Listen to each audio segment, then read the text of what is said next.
আলাইকুম বন্ধুরা, positive world থেকে। আমার হাজব্যান্ড আসলে অনেক দিন ধরে ভাবতেছিল যে রোজা শুরু হয়েছে, তো ছিন্নমূল যারা আছে অভাবগ্রস্ত তাদেরকে আমরা কিছুটা ইফতারি দিয়ে তাদের পাশে দাঁড়াবো।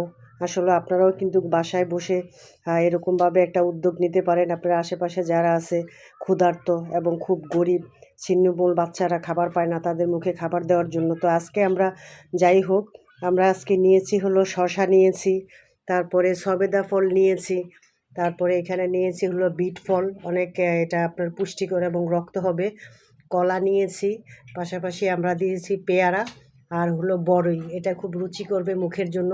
আমরা আসলে আপনার ভাজা পোড়া কোনো খাবারটাই রাখি নাই, যাতে স্বাস্থ্য এবং তাদের খাওয়ার পরে ভালো থাকে। কারণ মানুষ গরিব, তারা কিন্তু চিকিৎসার টাকা থাকে না। তো আপনার একটা ইফতারি খাওয়ার পরে যে সে অসুস্থ হয়ে যায়, তখন কিন্তু সে আর চিকিৎসা করে টাকা পাবেন না। তো এই কাজটা প্লিজ করবেন না। যদি ভিডিওটা ভালো লাগে প্লিজ, এবং উদ্যোগ নেওয়ার জন্য সবাইকে বেশি বেশি ভিডিওটা ছড়িয়ে দিবেন। আমার যতটুকু সামর্থ্য ছিল আমি অনুযায়ী করছি। আপনার যার যার যেরকম সামর্থ্য আছে দয়া করে সবাই করবেন এবং সবাই এগিয়ে আসুন। এই রোজা আছি আমরা, পরবর্তী রোজা হয়তো বা নাও থাকতে পারি, হয়তো আমি থাকবো না অথবা আপনারা থাকবেন না। এটাই পৃথিবীর নিয়ম, আমরা চলে যাব এক সময়। তো সবাই মিলে আমরা সবার পাশে দাঁড়াই, সবাইকে সাহায্য করি।